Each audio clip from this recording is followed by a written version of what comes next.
राधे राधे, जय श्री श्याम। आज मैं एक बार फिर आपके सामने उपस्थित हूँ और गुरु की महिमा के बारे में बताने के लिए। तो आप सुनेंगे तो आपको भी बहुत अच्छा लगेगा। वैसे तो सब जानते ही हैं। तो गुरु की महिमा के बारे में इसमें बताया गया है कि गीता में गुरु तत्व की अनुभूति समाई है। जो हमारी गीता है उसमें गुरु तत्व की अनुभूति समाई है। सद्गुरु भक्तों के लिए सहज सुलभ है। यह अनुभूति तार्किक जनों के लिए परम दुर्लभ है। ऐसे लोग अपनी तर्क बुद्धि से देहधारी गुरु सत्ता को सामान्य मानव समझने की भूल करते रहते हैं।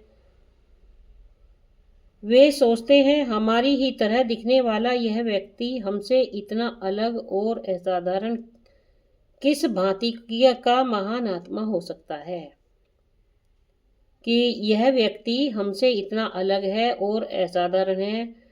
ये किस भांति का महान आत्मा हो सकता है। लोग ऐसा सोचते हैं गुरु के बारे में।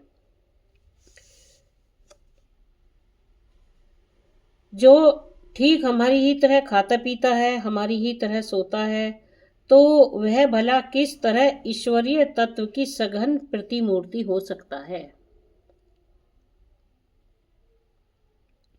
अनेकों शंकाएं कुआशंकाएं उनके मन के अंतःकरण को घेरे रहती हैं और जो अगणित संदेह हैं और भ्रम हैं उन्हें परेशान करते रहते हैं। परंतु हमारे भारत में गुरु की महिमा जो सर्वत्र बताई गई है, हमारे भारतवर्ष में गुरु की महिमा को सर्वत्र बताया गया है। ज्ञानियों ने, योगियों ने, भक्तों के वैष्णवों ने, तांत्रिकों ने, संतों ने और सिद्ध महात्माओं ने, सूफियों ने, सब ने ही गुरु की महिमा को स्वीकार किया है। कि गुरु की महिमा क्या है, ये उसी के बारे में बता रहे हैं। तो गुरु की महिमा को सभी ने स्वीकार किया है। जो ज्ञानी हैं, योगी हैं, भक्त हैं, वैष्णव हैं, तांत्रिक हैं, सिद्ध संत हैं, महात्मा हैं, सूफी हैं, सब ने ही गुरु की महिमा को स्वीकार किया है। जो मनुष्य को ईश्वर से मिलाते हैं, इसलिए गुरु को ईश्वर से भी ऊंचा स्थान दिया गया है। वे भगवान से हमें मिलाते हैं, इसलिए उन्हें भगवान से भी ऊंचा स्थान दिया गया है तथा उन्हें ब्रह्मा विष्णु महेश से भी ऊपर साक्षात परम ब्रह्म का स्वरूप माना गया है। जैसे बोलते हैं ना कि गुरुर ब्रह्मा गुरुर विष्णु गुरुर्देवो महेश्वरा गुरु साक्षात परम ब्रह्मा तस्मै श्री गुरुवे नमः। गुरु गोविंद दो खड़े काके लागो पाए बलियारी गुरु आपने जो गोविंद दियो बताए। और मानस में भी, जो रामचरित मानस में भी कहा गया है कि गुरु बिन भवनिधि तरही न कोई जो विरंची शंकर सम होई। गुरु बिन भवनिधि तरही न कोई जो विरंची शंकर सम होई। इसलिए एक परम सद्गुरु देव जीवन में अवश्य होने चाहिए। हमारे जीवन में एक जो परम सद्गुरु जो है अवश्य होने चाहिए। तीनों लोकों में भी कोई ऐसी वस्तु नहीं है जिसे देने की सामर्थ्य गुरुदेव में ना हो।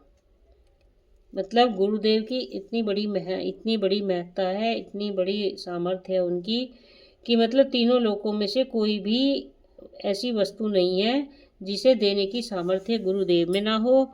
और भागवत में भी कहा गया है, जो हमारे भागवत ग्रंथ है उसमें भी कहा गया है कि जो मणि जो होती है वह लौकिक सुख प्रदान करती है। मणि जो होती है हमें वो लौकिक सुख प्रदान करती है।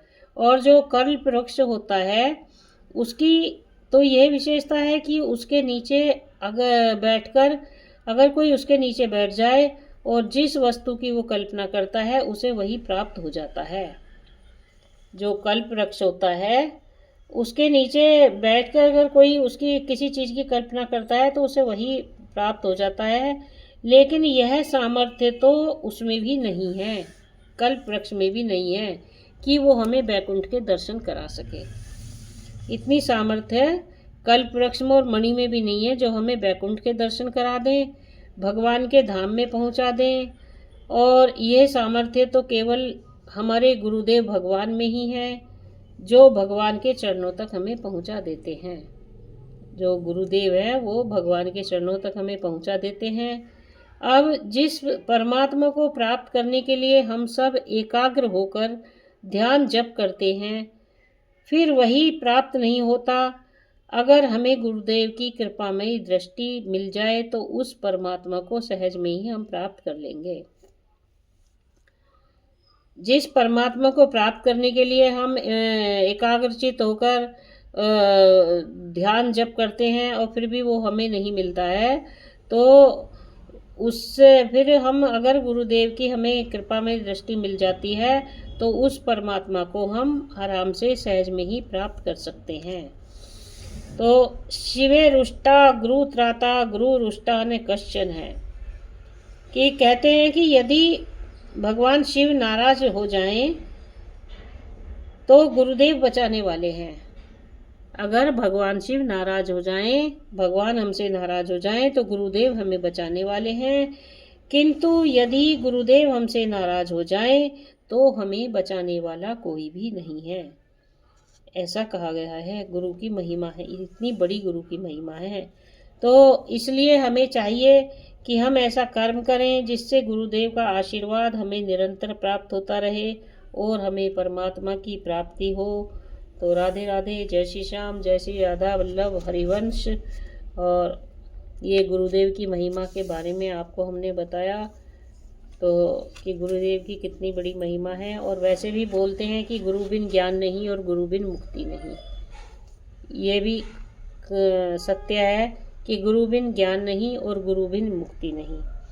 तो यदि हमें ज्ञान लेना है तो गुरु के पास तो हमें गुरु तो बनाने ही पड़ेंगे, गुरु के पास हमें जाना ही पड़ेगा। और गुरु के बिना मुक्ति भी नहीं है, मोक्ष भी नहीं है। तो जय श्री राधा वल्लभ हरिवंश और राधे राधे, जय श्री कृष्णा। अगर आपको वीडियो अच्छी लगी हो तो वीडियो को लाइक और शेयर ज़रूर करें और चैनल को सब्सक्राइब करें अगर आपको पसंद आता है तो। और सभी पे कान्हा जी की कृपा बनी रहे, सभी लोग खुश रहें, स्वस्थ रहें, मस्त रहें और हमेशा मुस्कुराते रहें। तो भगवान से तो हमारी हमेशा यही प्रार्थना रहती है। और सभी को राधे राधे, जय श्री श्याम।